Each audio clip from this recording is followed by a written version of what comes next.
আসসালামু মা। ওয়ালাইকুম আসসালাম। কেমন আছেন মা? আরে ভেতরে যাই তারপর বলি। এটা ধর। উহ,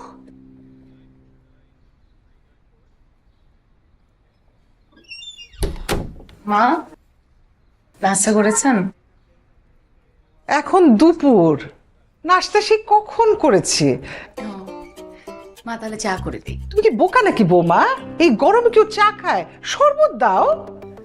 ও তাহলে শরবতটা বোধহয় বানাতে হবে। আমি লেবু নাই? আছে মা, আছে। 2 দিন আগেই 3 কেজি এনেছি মা। ঠান্ডা শরবত দাও। আমি বানিয়ে নিয়ে আসি মা। হ্যাঁ বসেন। ঠান্ডা। ঠান্ডা পানি দিয়ে বানিয়ে নিয়ে আসি। হ্যাঁ মা বসেন। বড় হ্যাঁ হ্যাঁ হ্যাঁ ওকে।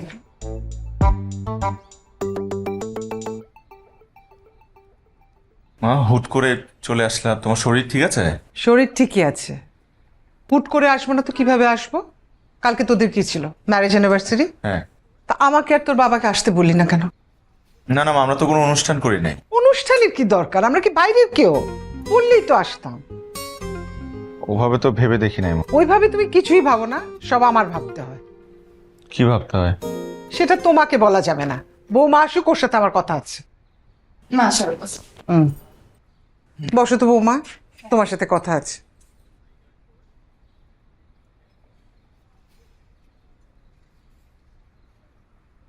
শোনো, ওই তোমাদের বিয়ে তো 2 বছর হলো, তাই না? আলহামদুলিল্লাহ।